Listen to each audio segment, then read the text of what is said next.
ஜோதிடம் பேசுவோம் நண்பர்கள் அனைவருக்கும் வணக்கம். இதுவரைக்கும் பேசியிருக்கிறது 7 பாவங்களை பேசியிருக்கோம். இப்போ 8ஆம் பாவத்தை பேசணும் அப்படிங்கிறது. இந்த 8ஆம் பாவத்தை பேசாமல் 9ஆம் பாவத்துக்கு சென்று விடலாமா அப்படின்னு கூட யோசிச்சுட்டு தான் இந்த 8ஆம் பாவத்தை பேசுகிறேன். ஏனென்றால் அது உயிர் ஸ்தானம் அப்படிங்கிற விஷயம், ஆத்ம விசாரத்தின் ஒரு தாக்கம் இருக்கக்கூடிய இடம். அப்படி ஒரு டைப்பில் பேசுகிறது அப்படின்னா ரொம்பவே பெரிய சப்ஜெக்டாக அதை பேசணும். ஒரு உயிரை மதிப்பது அப்படிங்கிற விஷயம், ஒரு உயிர் இந்த பூமிக்கு வருவதும் பிறகு பிரிவதும் அப்படிங்கிற அந்த ஆத்ம விசாரத்தின் உயரிய விஷயங்கள் எல்லாம் அந்த இந்திய ஜோதிட சார்ந்த ஆன்மீகத்தின் அல்லது ஆன்மீகம் சார்ந்து நிற்கிற இந்த ஜோதிடத்தின் ஒட்டுமொத்தத்தையும் அந்த இறை சக்தி அப்படிங்கிற அல்லது இந்த பிரபஞ்ச சக்தி அப்படிங்கிற அந்த பெரும் சக்தியோடு இந்த சிறிய சுழற்சியில் இருக்கிற அந்த ஆத்மசக்தி கலப்பது அப்படிங்கிற முயற்சி தான் வாழ்வியல் அப்படின்லாம் பேசக்கூடிய அந்த விஷயம் ஒன்றுனால அது ஒரு பகுதி.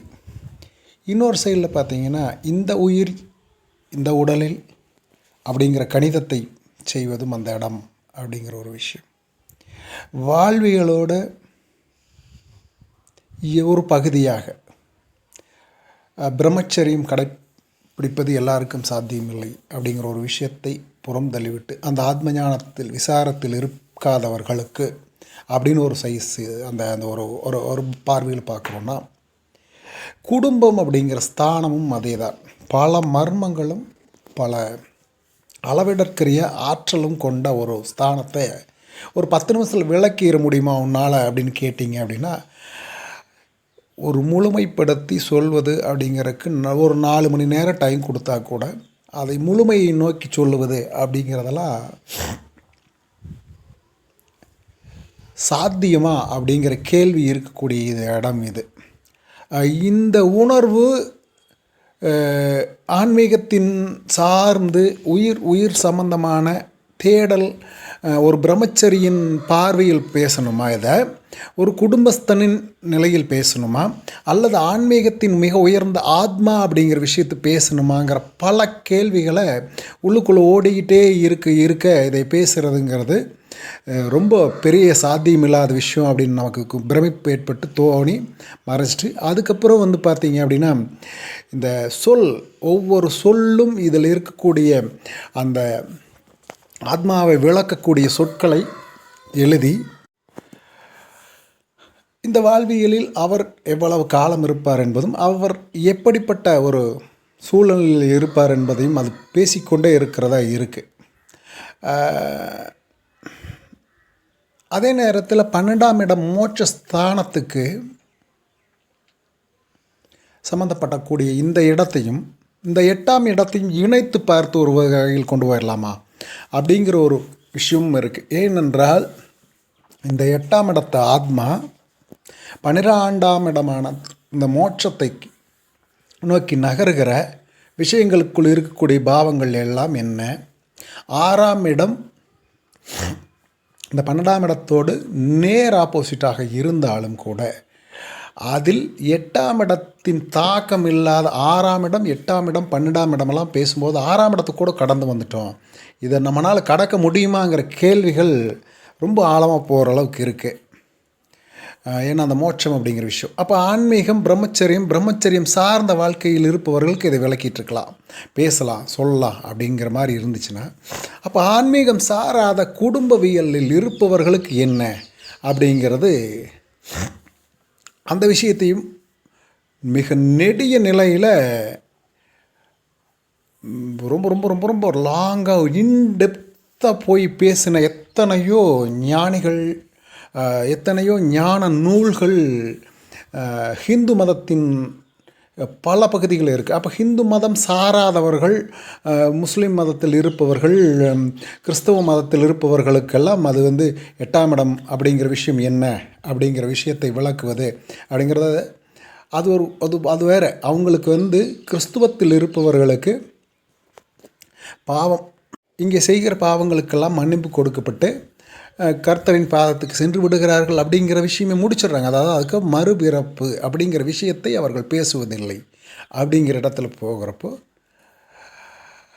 குடும்ப வாழ்க்கையில் இருந்தாலும் மறுபிறப்பு இருக்கக்கூடாது. குடும்ப வாழ்க்கையின் வெப்பம், தாக்கம், மன சோர்வு எல்லாம் தேங்கி தேங்கி தேங்கி அப்படின்னு பல விஷயங்கள், அது சின்ன வயதில் இருந்து வரக்கூடிய நிறைவேறாத பல ஆசைகளை நிறைவேறுவதற்கான போராட்டங்களை, தன் அபிலாசைகளை தேக்கி தேக்கி அது ஒரு ஆத்ம விசாரமாகி தேடுகிற ஒரு பிரம்மச்சரிய வாழ்க்கை தாண்டி குடும்ப வாழ்க்கையில் இருக்கிறவங்களும் இப்படிப்பட்ட ஆத்ம விசாரத்தில் இருப்பவர்கள் இல்லையான்னு கேட்டால் இருக்கிறாங்க.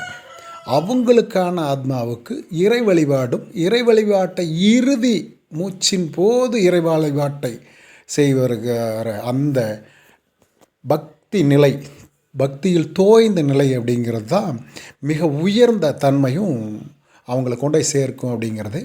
அப்போது அப்படி இல்லாத ஒரு நிலையில் ஒரு அச்சத்தும், ஒரு படபடப்பு, ஒரு பயம், இந்த மாதிரியான கலந்த நிலையில் அந்த உயிர், அந்த ஆத்மா அந்த உடலை விட்டு நீங்குகிறது அப்படிங்கிற ஒரு ஆத்ம விசாரத்தில் இல்லாமல் நீங்குகிறதுங்கிறப்போ மறுபிறப்புங்கிற விஷயத்தில் அது எப்படி இருக்கும், அதனுடைய வாசனைகள், பூர்வ ஜென்ம வாசனைங்கிற ஒரு விஷயத்தை சேர்த்துறது விஷயம் முதற்கொண்டு எல்லாவற்றையும் இந்த 8ஆம் இடம் வச்சிருக்கு.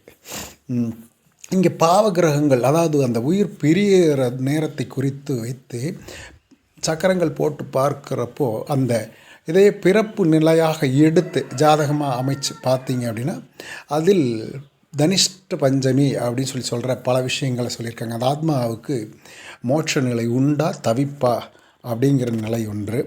அது என்ன நிலையில் இருந்ததுன்னு கணக்கிடுவதற்கும் ஜோதிடத்தில் நிறைய சொல்லியிருக்கிறார்கள். அதற்காக ஒரே ஒரு கிரகத்தை மட்டும் சொல்லி, இந்த 8ஆம் பாவத்தை சொல்லி, ஆயுளை சொல்லுவதை, இதை இப்படி சொன்ன இவ்வளவு விஷயங்களை கண்டுபிடித்து மக்களுக்கு சென்றடைய வேண்டும், சேர்ப்பிக்க வேண்டும் சொன்னவங்க இவ்வளவு ஞானத்தின் உச்சத்தை தொட்டு சென்ற ஞானிகள் ஜோதிடத்தில் சொல்லும்போது ஆயுளின் கணக்கை நீ பெரும்பாலும் அதே நேரத்தில் மறைமுகமாக தேவ ரகசியமாகவே இருக்கிறது. அதை கணக்கிட்டு உறுதியாக சொல்லுவது என்பது மிகப்பெரிய ஆச்சரியமான விஷயமாக இருந்தாலும் கூட பெரும்பாலும் அதை தவிர்ப்பது அப்படிங்கிற விஷயத்தை தான் இந்த ஜோதிட கணிதத்தின் ஆழமான பகுதி. ஏனென்றால் பிறப்பும் இறப்பும் இறைவனின் கையில் அப்படிங்கிறத ஒப்படைக்கக்கூடிய விஷயத்தைத்தான், இந்த ஆழமான நிலையைத்தான் தொடுவதற்குத்தான் வாழ்வியலின் அத்தனை படிமங்களையும், கசப்பு உணர்ச்சியிலிருந்து இனிப்பு உணர்ச்சியிலிருந்து அத்தனை உணர்ச்சிகளையும், சிற்றின்பம் அங்கே தான் இருக்கிறது. இந்த 8ஆம் பாவகத்தை பற்றி பேசணும்னா விருச்சகத்தை எடுத்துக்கிட்டு பேசுகிறது அப்படிங்கிற விஷயம் ஒன்று இருக்குது. அங்கே என்ன வேலை கிடைக்கும், என்ன விஷயம் கிடைக்கும், அது எப்படிப்பட்ட இடமாக இருக்குது, எல்லா மர்மங்களும் இருக்கக்கூடியதாக இருக்குது. மர்மங்கள் நிறைந்தது அப்படிங்கிறதால தான் மரணமுமே மர்மமான விஷயமாக, மரணத்துக்கு பின்னால் இருக்கக்கூடிய மர்மங்களை, அது என்னது அப்படிங்கிறத விஷயத்தை எல்லாம் கொண்டதுக்காகவும், பிறப்பு எப்படியாக இருக்கும் என்பதை கொண்டதுக்கும் விஷயமாகவும் ஒரு ஆத்ம விசாரமான விஷயமாக இருப்பதால் தான், இந்த மர்மங்கள் இருப்பதால் தான் அந்த 8ஆம் இடத்தை பெரிய அளவில் ஆராய்ச்சி செய்து சொல்லுவதில் ஒரு திணறல் எல்லாருக்கும் இருக்கிறது அப்படிங்கிறது. நேர்மையும் மனசாட்சியோடு நேர்மையாக ஒத்துக்கொள்வதானால் அது ஒன்று இருக்கிறது. இதுபோக நான் கணிதம் பண்ணி சொல்லிட முடியுமா, நிறைய பேர் சொல்லியிருக்காங்களே அப்படிங்கிற விஷயத்தை கேட்டால், அதற்கு கணித முறைகளை பலவிதத்திலும் செய்து அதை கண்டுபிடித்தவர்கள் மிக மிக எமினன்ட் அப்படின்னு சொல்கிறேன், மிக தேர்ச்சி பெற்றவர்கள் இருந்திருக்கிறார்கள்ங்கிறத நான் மறுக்கலை. ஆனால் அவ்வளவு தேர்ச்சி பெற்றவர்களும் இதை வெளியில் சொல்லுவது அப்படிங்கிறதையோ, இந்த மரணம் அப்படிங்கிற ஆத்மா அப்படிங்கிற அந்த உயிர் தேங்கி இருக்கிற இடத்தை விளக்கி சொல்லுவதிலோ பெரிய ஈடுபாடு காட்டாதே. இவருக்கு எப்போது மரணம் வரும் என்ற கேள்விக்கு துல்லியமான பதில் என்பது இறைவன் கையில் தான் இருக்கிறது. நீ அனுமானம் மட்டுமே செய்ய முடியுமெங்களால் தீர்மானம் செய்ய முடியாது என்கிற ரீதியில்தான் ஜோதிடர்கள் பதில் அளிக்க வேண்டும் அப்படிங்கிற மாதிரியான ஒரு விஷயத்தை முன்னோர்கள் எல்லோரும் சொல்லியிருக்கிறார்கள். அது போக நடைமுறையில் இருக்கக்கூடியதை இன்னொரு பாகத்தில் வேணால் உங்களுக்கு விருப்பப்பட்டால் இந்த விஷயத்தை கிரகங்கள் எங்கே நின்னா என்ன இருக்குது, 8ஆம் பாகத்தில் எப்படி கொடுக்கும், எப்படிப்பட்ட மரணமாக இருக்குங்கிறத தாண்டி வாழ்வியலில் எப்படிப்பட்ட நிலைகள் இருக்குங்கிறத இன்னொரு வீடியோவில் கூட போடலாம். எனக்குள் தோன்றியதை இங்கே பதிவு செய்திருக்கிறது அப்படிங்கிறது ஆத்ம விசாரம் மிக பெரிதாக, அந்த ஆத்மா மிக சாந்த நிலையில் இருப்பது போன்ற உயர்ந்த விஷயங்களை இந்த 8ஆம் இடம் பேசுகிறது என்பதுதான். உங்களோட கருத்துக்களை பதிவு பண்ணுங்கள், உங்களுடைய சந்தேகங்களை கேளுங்க. என்னால் முடிந்தவரை இந்த பாவகத்தை தெளிவாக விளக்க முயற்சி பண்ணுறேன். நன்றி, வணக்கம்.